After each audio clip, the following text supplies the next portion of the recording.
My name is Mark. I play guitar in Suicide Silence, and you're watching Rock Metal News. Hey guys, this is Ron from YouTube's Rock Metal News with a Rock Metal News CD review of the new Periphery, titled Periphery II, This Time It's Personal, and this is a full track-by-track album review. This is the second album by Periphery and is set for release on June 29, 2012 through Roadrunner Records Australia and on July 3, 2012 through Sumerian in North America. Periphery II features guest solos from Guthrie from the Aristocrats, Wes from the Faceless, and John Petrucci from Dream Theater. Periphery II, This Time It's Personal, is one of the best records of this year so far in my opinion. When I first heard Periphery's first full-length record, I knew they would be a band that will have a fan base that will grow extremely fast. They were new and something really cool and special to the metal community. There were, of course, many bands who had the style Periphery has, but Periphery just seemed to pull it off in such a unique way on the debut full-length album. But this new second record by Periphery went way far above my expectations. This seems to be much more of a collaboration of every single member of the band, rather than Misha creating pretty much everything like the first record. Just like their debut record, this album is very long, but there are no full tracks on this album that become monotonous. Spencer's vocals are absolutely unbelievable on this album. He hits certain notes I never knew existed. The people who dislike Periphery because of the quote whiny vocals of the Spencer on the last record could become huge fans of Periphery now due to the improved vocals on this record after many listens. I feel that Spencer could be one of the best clean vocalists in metal. Also, his screams are, in my opinion, so much better than on the first album.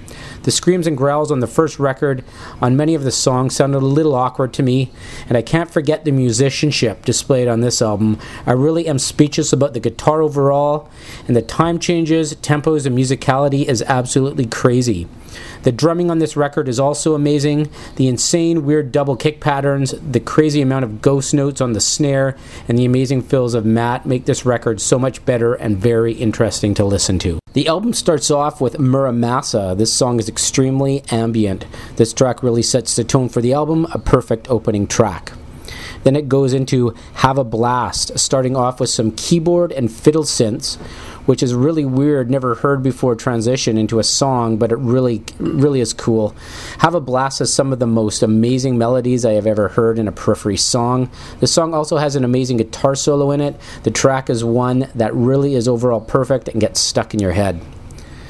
Then it heads right into Facepalm Mute, which was a track that was released a while before the album started streaming online. The groove 56 seconds into the song sounds so amazing with the vocal style over it. This track is pretty straightforward for a Periphery song, but still really amazing. Then it goes into one of the most memorable songs on the album, G. This chorus in this song is extremely catchy, and this certain groove in the song with very good slow vocals over it sounds amazing. Then it goes into a track that, in my opinion, is one of the most amazing vocals. It's called Scarlet. Spencer's vocals in this song at many parts sound almost roadie of Protest the Hero. This song seems to be built around vocals. And then it goes into a perfect song and my personal favorite song of the album, Luck as a Constant. This song is extremely dynamic and has a killer guitar solo among everything else going on. It's just overall perfect. Then it gets into a great song for the middle of the album called Ragnarok. This song has lyrics from the opening track, but Spencer phrases the vocals much better. This again is a very dynamic song. Then it goes into another really catchy chorus song titled The Gods Must Be Crazy. The first single off the album comes in with the bang, Make Total Destroy. Again, Spencer's vocals on this track sound similar to Protest the Hero. There's an amazing groovy riff in this song that really gets stuck in your head. Then it gets into the slowest track off the album, Aristocrats. The melody on this track is really amazing. The vocal phrasing again on this track is, as usual, really good. There's also two amazing guitar solos on this track as well, one of which is the master of guitar, John Petrucci of Dream Theater. Then it goes into a track that is really not necessary called Epic. It's just some boring techno with some guitar and stuff. Then it goes into Frog and Bullfish, which features some extremely technical guitar work and one of the album's best choruses. Then Mile Zero, which features Wes off the Faceless. This song is pretty straightforward Periphery track, but Wes does make an impression for sure. Then it gets into a perfect ending track for the album called Masamune.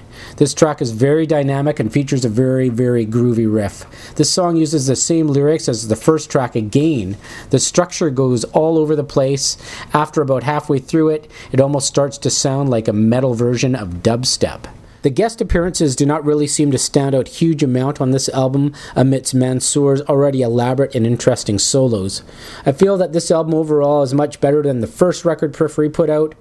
This totally exceeded my expectations, and that is why I'm giving Periphery II, this time it's personal, 9.5 out of 10. Amazing album, boys. Thank you very much for making my summer soundtrack. Make sure to go out and pick up this album on July the 3rd, 2012 when it comes out. This is Ron from YouTube's Rock and Metal News. Thanks for tuning in.